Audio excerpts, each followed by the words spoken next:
দর্শক, 13 বছর বয়সে তিনি সংসারে হাল ধরেছেন এবং তিনি নিজের উদ্যোগে একটি দোকান দিয়েছেন। আপনারা দেখতে পাচ্ছেন, রয়েছি মজুজুদ্দিনহাট নিমতলা বাজার। এই নিমতলা বাজারে প্রায় 10 থেকে 12টা দোকান আছে। এই দোকানের মাঝে একটি দোকান আমার চোখে পড়ে। কী জন্য চোখে পড়ে জানেন? এদিকে আসো। এই দোকানের মালিক হচ্ছে মাত্র তোমার বয়স কত? 13 বছর। দর্শক, 13 বছর বয়সে তিনি সংসারে হাল ধরেছেন এবং তিনি নিজের উদ্যোগে একটি দোকান দিয়েছেন।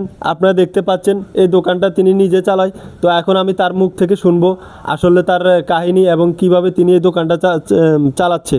তো কি অবস্থা তোমার, ভালো আছো? জি। তোমার নাম কি? ওমর ফারুক। ওমর ফারুক, মাশাআল্লাহ, নামটা সুন্দর। আমার বাপে আরেক বিয়ে করেছে, আরেক বিয়ে করে এই বেডির দ্বারা থাকে, আমাদের খোঁজ খবর নেয় না, কোনো টাকা টুকা দেয় না আমাদেরকে।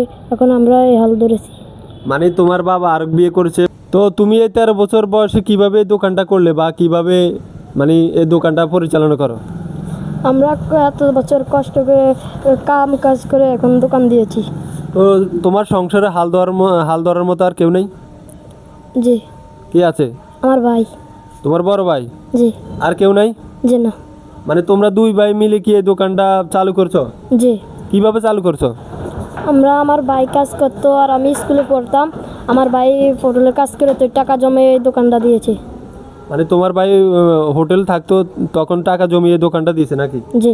এখন দোনো ভাই এই দোকানটা চালাচ্ছ? জি। তো দোকানে বেচা কিনা কেমন হয়? ওই কোনো রকম হয়, মানে মোটামুটি চলে আর কি। জি। তুমি এই বয়সে যে সংসারে হাল ধরছো, কেন ধরছো আমাদেরকে জানাও। আমার বাপে আরেক বিয়ে করেছে, আরেক বিয়ে করে এই বেডির দ্বারা থাকে, আমাদের খোঁজ খবর নেয় না, কোনো টাকা টুকা দেয় না আমাদেরকে। এখন আমরা এই হাল ধরেছি। মানে তোমার বাবা আরেক বিয়ে করেছে, মানে এখন তোমাদের খোঁজ খবর রাখে না এবং সংসারের কোনো খেয়াল রাখে না, এটাই তো? জি। তো এই জন্য তোমরা তোমাদের নিজের কষ্টের টাকা, জমানো টাকা দিয়ে তোমরা এই দোকানটা করছো নাকি? জি। ও, তো তোমার বাবা এখন কোথায় আছে? তোমাদের কি কোনো সংসারে কোনো টাকা দেয় না? যে না। দেয় না? যে না। এখন থাকে কোথায়? এখন থাকে লক্ষ্মীপুর। ও, তো তোমার মা কি কাজ করে? আমার মা কোনো কাজ করে না, বাসায় থাকে? জি। ও, তো তোমরা দোনো ভাই এখানে পরিশ্রম করো এবং সেই টাকা দিয়ে তোমরা সংসার চালাও নাকি? জি। দর্শক, আপনারা দেখতে পাচ্ছেন তার সবচেয়ে করুণ কাহিনী। কারণ তার বাবা আরও একটি বিয়ে করেছেন এবং তাদের সংসারের মানে কোনো খেয়াল রাখে না এবং সংসারে টাকা দেয় না। এজন্য এই বয়সে, এই 13 বছর এবং 15 বছর দুটি শিশু, তারা এই বয়সে পড়ালেখার করার বয়স। এই বয়স তার গুড়ি উড়ানোর বয়স। ও একটা গান আছে না, আমি গুড়ি উড়ানোর বয়সে উড়িয়েছি আমায়, আমি বদলে যাব আজকের পর থেকে। গানের সাথে তাদের সাথে মিলে যাচ্ছে। তারা এই বয়সে তাদের সংসারে হাল ধরেছে, কারণ তাদের বাবা তাদের কোনো খোঁজ খবর রাখে না, তাদের সংসারে টাকা দেয় না। এজন্য এই বয়সে এসেও তারা সংসারে হাল ধরেছেন। তো সবার কাছে সর্বোচ্চ রিকোয়েস্ট, যারা আমার ভিডিওটা দেখবেন অবশ্যই শেয়ার করবেন, অবশ্যই শেয়ার করবেন।